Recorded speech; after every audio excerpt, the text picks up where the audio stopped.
Potere leñol fulbe wanto musikam aduna kede kedi dodon hareli keri musibaje parto hoko sabidum ko odo politik serdi desilabe mo watini hotibe hande afirik mai o hewi teko buri hendole ko odo politik woni sababu o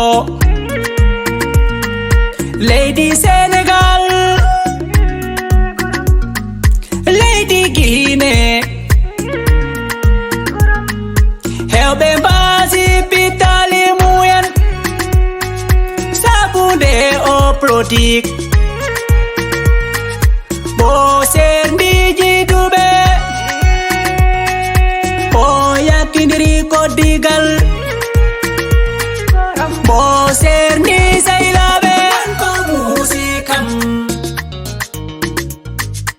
aduna kede kedi dodon hareli keri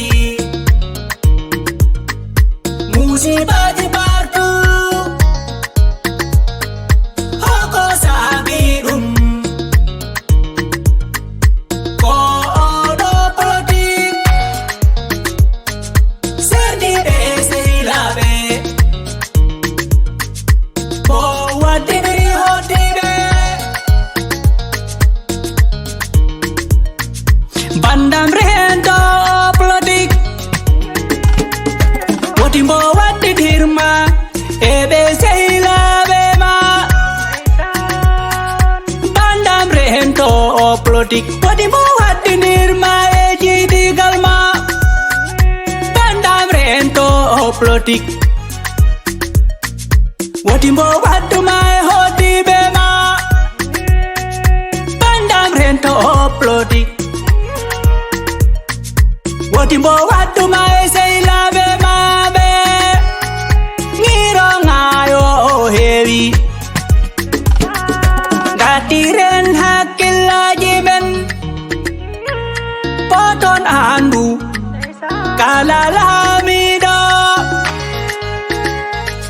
ko hore bumlamani ko pendi hareli hengo dugo ko musikam aduna kede kedi dodon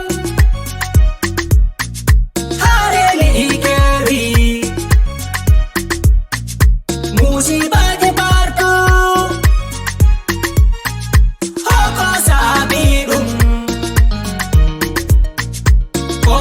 odo politik serdi desilabe bo wadibiri hotibe aheta burdo jidigal aheta burdo sehilma wodi o politik boni ndirma e seilabe ba hae hodi bema